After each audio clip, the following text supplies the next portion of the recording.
أعوذ بالله من الشيطان الرجيم.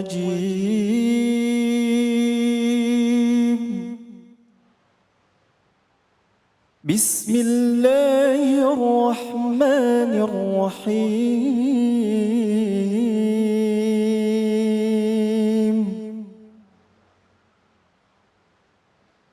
وما أنفقتم من نفقة أو نذرتم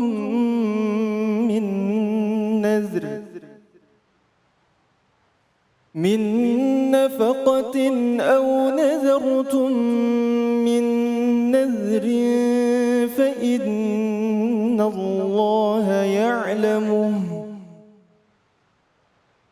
وما للظالمين من أنصار.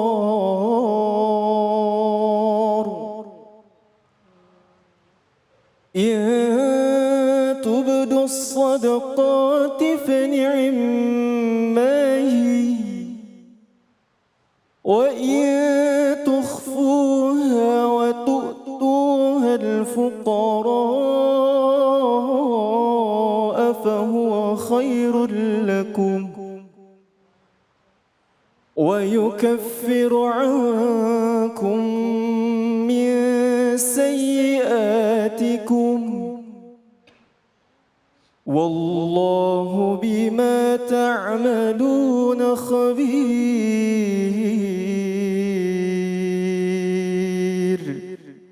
صدق الله العظيم. Dengan menyebut nama Allah yang Maha Pengasih lagi Maha Penyayang. Dan apapun infak yang kamu berikan atau nazar yang kamu janjikan, maka sungguh Allah mengetahuinya. Dan bagi orang zalim tidak ada seorang pun penolong. Jika kamu menampakkan sedekah-sedekahmu, maka itu baik. Dan jika kamu menyembunyikannya dan memberikannya kepada orang-orang fakir, maka itu lebih baik bagimu. Dan Allah akan menghapus sebagian kesalahan-kesalahanmu. Dan Allah maha teliti atas apa yang kamu kerjakan. Maha benar Allah dengan segala firman-Nya. Langsung saja kita simak kajian tafsir surah Al-Baqarah ayat 270 hingga 271 bersama dengan Dr. Zulhendri. Silakan. Bismillah. Assalamualaikum warahmatullahi wabarakatuh. Alhamdulillahil wahibil atiyah. Wassalatu wassalamu ala khairil bariyah. Sayyidina wa nabiyyina wa habibina Muhammadin ibni Abdillah.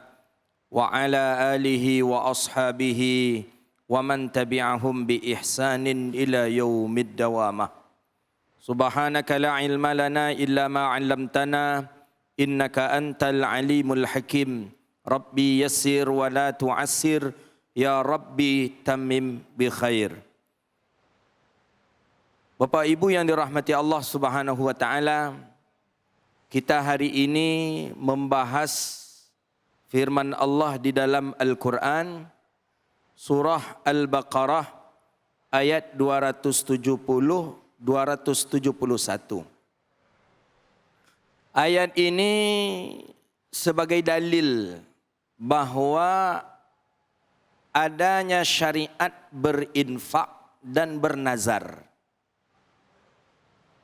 Infak atau yang diistilahkan dengan nafkah. Kalau kita buka kacamata fikih, nafkah ni ada nafkah sunnah, ada nafkah wajib. Begitu juga ada nafkah ni dengan makna umumnya. Nafkah sunnah mungkin ini yang cocoknya dengan pemahaman umum, sedekah, infak. Tapi kalau nafkah wajib, itulah yang diistilahkan dengan nafkah dua tiang katanya dalam fikih. Ada nafkah untuk anak, untuk istri, dan ada pula nafkah untuk ibu bapa.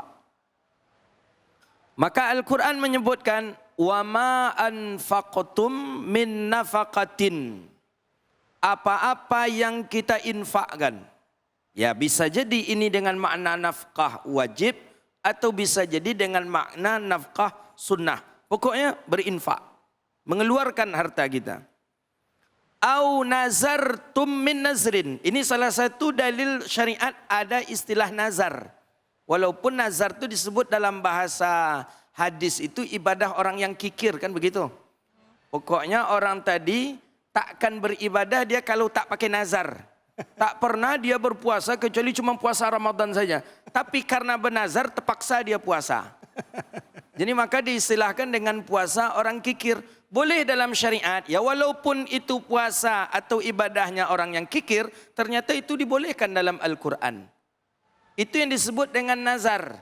Nazar itu janji. Janji siapa? Antara seorang hamba dengan Allah. Maka nazar itu tak bisa kita untuk mengatakan, saya tak jadi nazar lah. Tak bisa. Kalau sudah terucap itu dah nazar. Kalau sudah terucap, itu dah nazar. Maka nazar penting untuk dan wajib untuk kita lakukan atau untuk kita bayar. Maka itu yang disebut dengan nazar. Nanti kita jelaskan nazarnya apa. Wa ma anfaqtum min nafaqatin aw nazartum min nazrin fa innallaha ya'lamuh. Apa-apa yang kita infakkan, apa-apa yang kita janjikan, maksudnya yang kita nazarkan, fa innallaha ya'lamuh, Allah mengetahui. Ada orang yang setelah bernazar dia tak mau lagi untuk membayarnya. Maka Allah katakan wallahu ya'lamuh. Allah tahu. Maka ada syariat infak, ada syariat sedekah, ada syariat wakaf dan ada syariat nazar. Inilah syariat nazar. Kita ketahui juga yang pertama kali bernazar itu adalah Nabi Yuna Ibrahim. Nabi Ibrahim dah sekian puluh tahun usia belum memiliki anak.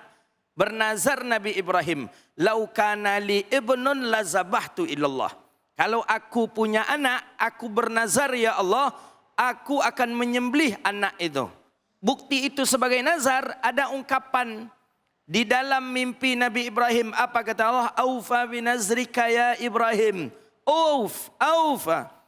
Tunaikanlah janjimu hai Ibrahim. Tunaikan nazruka, nazar. Engkau bernazar, tunaikan nazar engkau hai Ibrahim. Cuma nazar ini ada yang sifatnya wajib untuk kita tunaikan dan dia boleh dilakukan. Ada nazar yang tak wajib dan itu pun tak boleh kita lakukan. Mana contoh nazar yang wajib? Nazar yang ada nilai taat dan ibadah di dalamnya. Itu baru wajib kita lakukan. Kalau anakku sakit, aku bernazar menyembelih seekor kambing dan aku sedekahkan untuk majelis pengajian. Menyembelih kambing, bersedekah makanan ke pengajian, ada ibadah enggak di dalamnya? Ada. Ada, maka boleh nazar.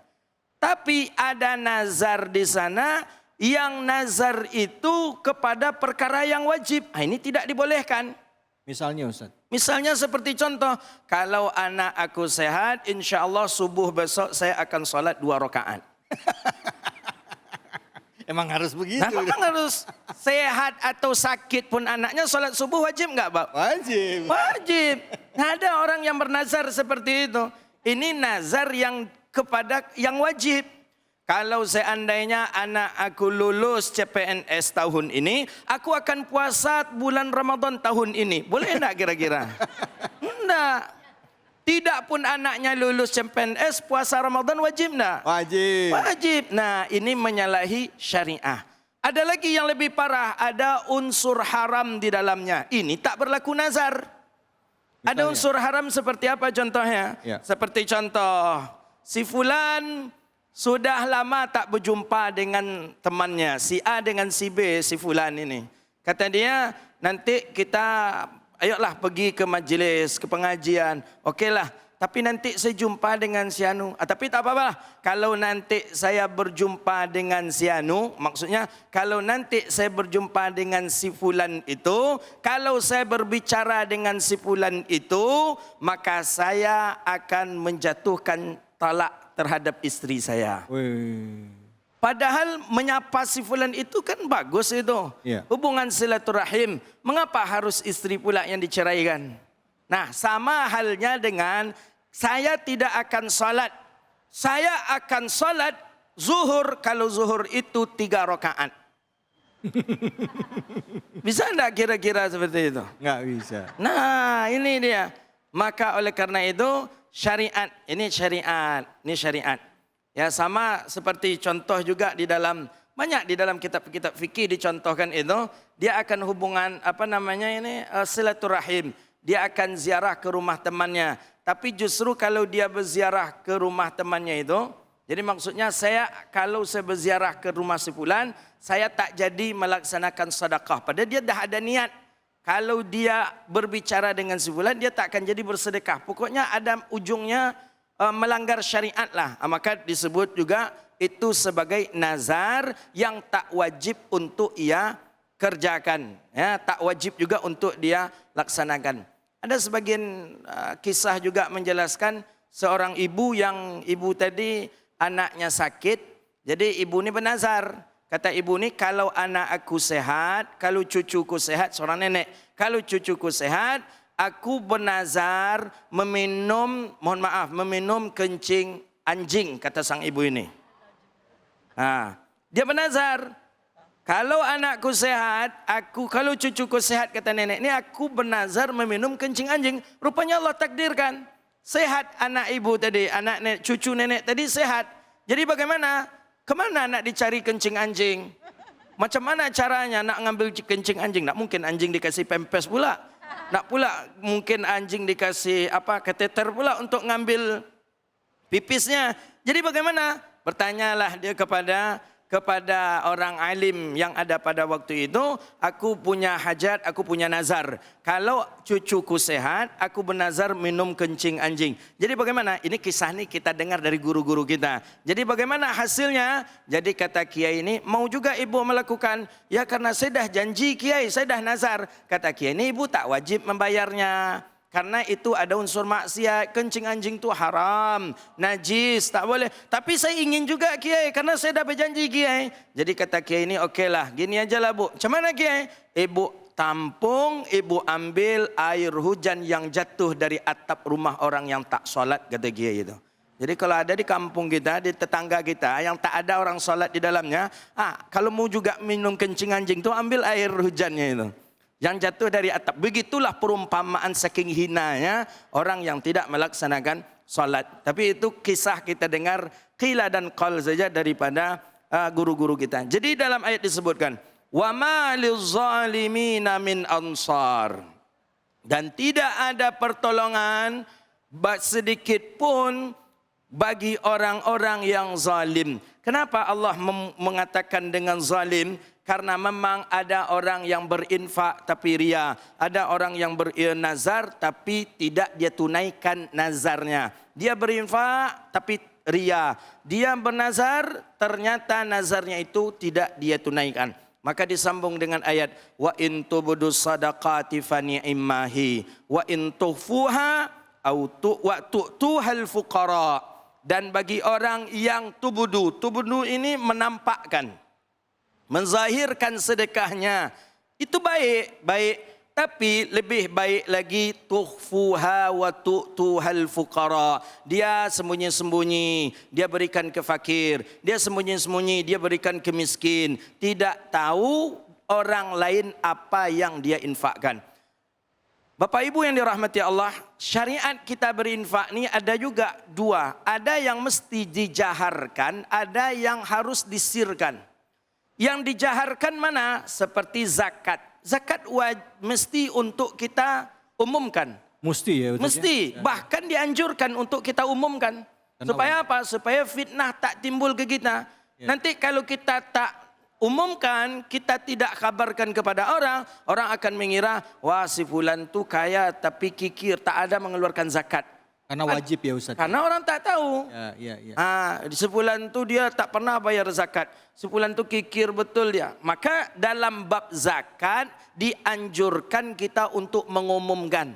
Diumumkan. Zakat saya sekian bilang. Udah tak apa-apa. Tapi memang harus dijaga juga. Jangan sampai ria. Tapi dianjurkan untuk diumumkan. Berbeda dengan sedekah-sedekah hari-harian kita. Sedekah biasa itu lebih elok untuk kita sirkan. Lebih elok untuk kita diam-diamkan. Karena untuk menjaga keikhlasan hati kita tadi. Begitu juga dalam riwayat hadis Abi Hurairah. Hadis ini dalam Sahih Bukhari Muslim. Salah satu kata Rasulullah, sab'atun, ada 7 golongan manusia yang Allah lindungi di hari kiamat ketika tidak ada perlindungan kecuali perlindungan Allah. Mana di antaranya adalah orang kaya yang ia berinfak dengan tangan kanannya, tidak mengetahui tangan kirinya. Mudah-mudahan kita termasuk orang-orang yang menjalankan syariat, berinfak, bersedekah dan bernazar ini. Dan mudah-mudahan kita termasuk juga orang-orang yang menjaharkan sedekah kita dengan zakat dan mensirkan sedekah yang biasa untuk kita lakukan. Mudah-mudahan Allah terima amal ibadah kita. Allah jadikan kita orang yang taat kepada Allah Subhanahu wa taala. Itu saja kajian kita. Mudah-mudahan bermanfaat dan Allah berkahi kehidupan kita dunia wal akhirah. Subhanakallahumma wa bihamdika asyhadu an la ilaha illa anta astaghfiruka wa natubu ilaih. Wassalamualaikum warahmatullahi wabarakatuh. Waalaikumsalam warahmatullahi wabarakatuh. Terima kasih banyak Ustaz Zulhendri. Beliau ini juga adalah imam besar dari Masjid An-Nur Provinsi Riau. Terima kasih banyak kajiannya Ustadz. Dan tadi bermanfaat buat kita ya. Jadi sedekah itu boleh terang-terangan, boleh sembunyi-sembunyi. Yang terang-terangan itu tadi salah satu diantaranya zakat. Kalau yang sedekah untuk bantu orang ya sembunyi-sembunyi. Jangan bilang gini, saya ini bukan mau ria ya Ustadz ya. Tapi saya tuh kemarin bantu yang itu loh Ustadz. Itu. Tapi jangan bilang-bilang ya Ustadz, tapi ngomongin di hadapan banyak orang. Allahu Akbar, Allahu Akbar. Baik, ini introspeksi buat kita semua. Ibu-ibu, bapak-bapak yang dirahmati oleh Allah, kita akan lanjutkan lagi kajian kita. Setelah ini kita akan menyimak kajian bersama dengan Ustadz Rosi. Terima kasih Ustadz Zul, sudah jauh-jauh dari Pekanbaru. Jangan kemana-mana, tetap di sini di Cahaya Hati Indonesia.